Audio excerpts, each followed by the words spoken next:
time that I'm performing here in the past 7 or 8 years, and normally,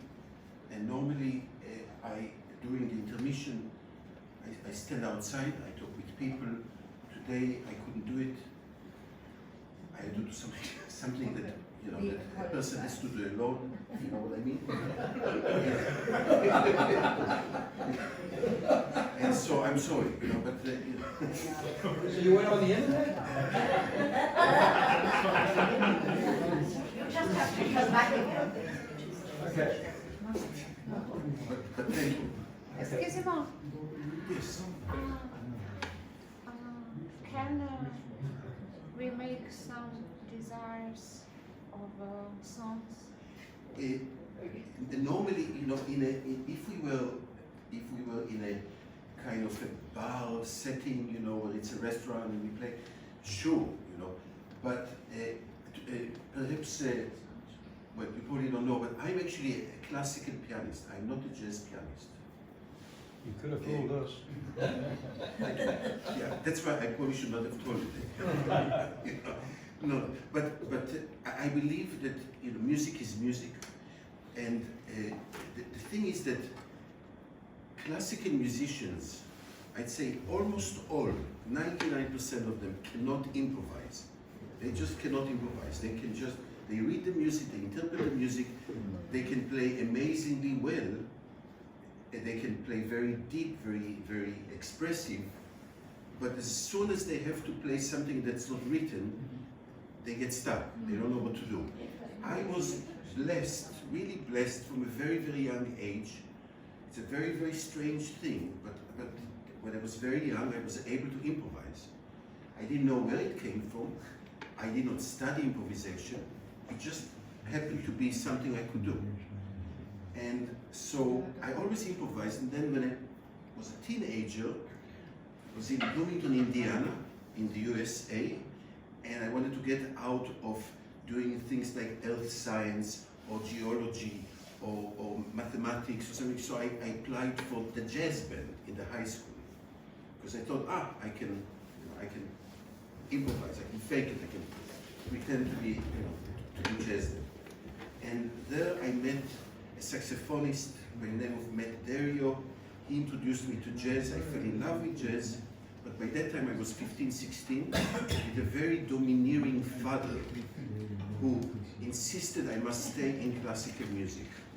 When I told him that I think jazz is a wonderful thing, he said that I was crazy, etc.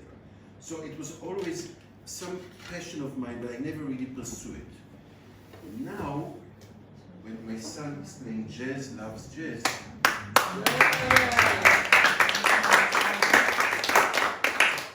and Willard is teaching him jazz on a very regular basis. We get to visit a lot with each other, and we have a lot of nice lunches and dinners together. We live very close to each other. And then we started talking, oh, let's play together, let's play. So, and then I mentioned it to Gregory, and he said, okay, let's do something here. So this is actually the second time only that we play together. Yes. And I will even say so much as to say that this is really the second time But that he's finished something, or he's finishing now. Finishing?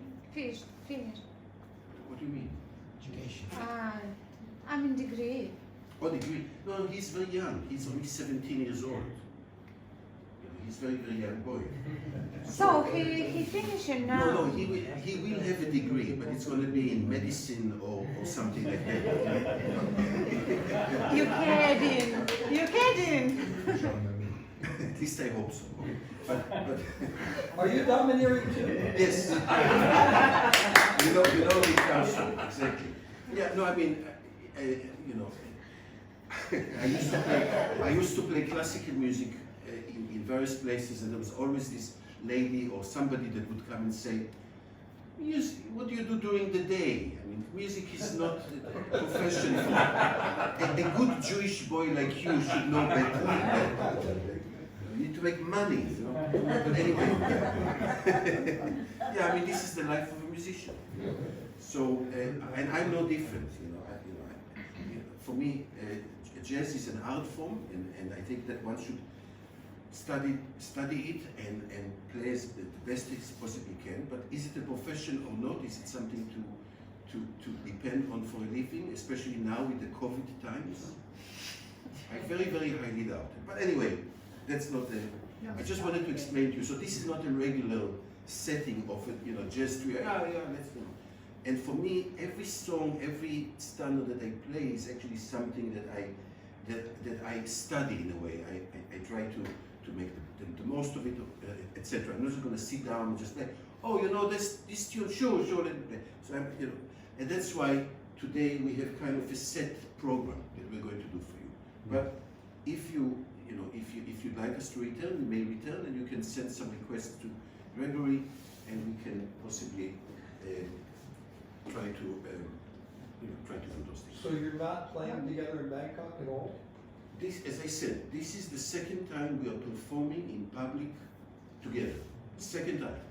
Am I mistaken? So keep it. And this is the only place you can hear us. This is this. Wow. It should be a regular once a month event. And it's really due to the friendship with Gregory, my interest in my son, enjoying jazz, enjoying playing with family, with his teacher, with a great artist like Willard.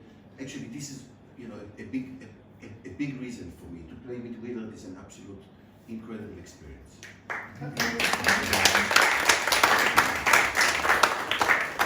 So we're going to start the second half with a song by George Gershwin, and this one, he died at a very young age. He was 37 when he died. It's very tragic, from brain cancer.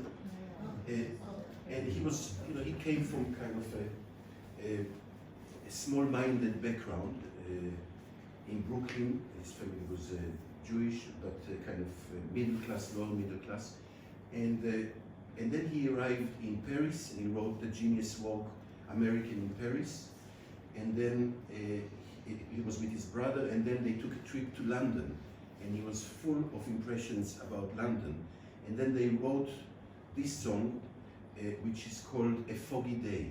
That's the name of the song, A Foggy Day in London town. And then there's even, towards the end of the melody, there is this thing that goes